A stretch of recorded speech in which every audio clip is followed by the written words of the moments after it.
Not only is Episode 9 bringing a return of some legacy characters and the sequel trilogy characters, but also J.J. Abrams, the writer and director of this film, is introducing a total of 8 brand new characters into the story. This is Mike Zero. If you guys are new to the channel, do make sure to subscribe to see future Star Wars content. Now, today I wanted to focus on one of the characters that will be making her way in Episode 9, and this is no other than, of course, Keri Russell's character, codenamed Mara. Now, a lot of people have been wondering on whether or not she is going to be Mara Jade in Episode 9, or at the very least, Disney's version of Mara Jade in, of course, the Star Wars sequel trilogy, where it's different than the actual Legends version of Mara Jade. Now, when I look at the character of Mara, I do see a lot of, similarities between her and Keri Russell's look, her appearance, especially how she looks right now. And going into Episode 9, now these past couple of weeks or so, we've been learning a whole lot more about this film when it comes to some of the set leaks, the set designs, the concept art and storyboard descriptions, etc. However, one of which has all to do with Keri Russell's character, codenamed Mara. Specifically, a description of Keri Russell's character, codenamed Mara, is described as being decked out in black with a hood attached to the back of her outfit. She has a blaster on her thigh and appears to have dark red hair. Sounds like Mara Jade. Keri Russell recently shot a scene over at Cardington involving a fight scene between stormtroopers and resistance fighters, indicating that maybe she is someone who does not take a side, just like DJ did in The Last Jedi. She was hooked up to tons of wirework and performed tons of stunts in front of a green screen, including backflips and front flips and some mid-air kicks to new stormtrooper designs and some resistance crew members. She is described as having a unique personality and is an action-driven character. She will be one of the significant new characters by Abrams, and she does have a key role in the film that will connect to the legacy characters themselves. So, of course, the legacy characters in Episode 9 is Luke, Leia, and Lando Calrissian. Now, the fact that this character is going to have a connection to one of those characters, does that tell us that she's going to be more so a hero than a villain in this movie? And the fact that she's attacking both stormtroopers and resistance fighters, resistance members that actually are under order by, of course, General Leia and, of course, Poe Dameron, it really does raise a question here. Is she a villain? Is she a hero? Or is she an anti-hero in Episode 9?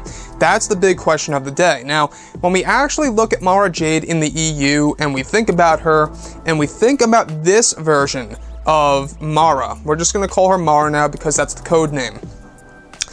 There are a lot of similarities. However, Keri Russell's character is decked out in black. She's got the hood on the back just like Mara Jade. Now, she's got the red hair apparently, and she also does have a blaster on her thigh. All of this sounds very much like Mara Jade. However, there's a big chance that it's not. It's probably just an inspirational piece of the character, kind of like if you look at Kylo Ren. If you look at Kylo in The Force Awakens, I think it's pretty safe to say that he has a lot of similarities to that of Darth Revan from the Star Wars Legends/EU material. So this could be the same exact scenario, where we are getting a brand new character in Episode 9 that is going to be heavily based on an EU character like Mara Jade, hence why she is codenamed Mara. Now, I want to go over that other action scene that involves her doing all of these different stunts. Now, Keri Russell apparently did her own stunts, where she's hooked up to wires, she's doing backflips and front flips, doing mid-air kicks to stormtroopers and resistance fighters. This tells me that she's more around the lines of an anti-hero in Episode 9, which honestly could be a very interesting touch to a Star Wars film. I think what's going to happen with these new characters is that they are either going to be grouped up together into one big scene, many portions of the movie, in order to save a lot of screen time, or a good amount of these new characters could very well be a part of the Knights of Ren.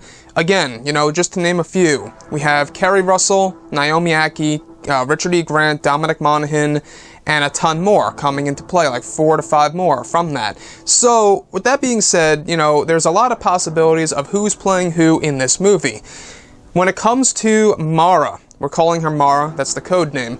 Keri Russell, I gotta say, great actress. J.J. Abrams has worked with her before in the past in, of course, Mission Impossible 3 and other films, she has actually starred in.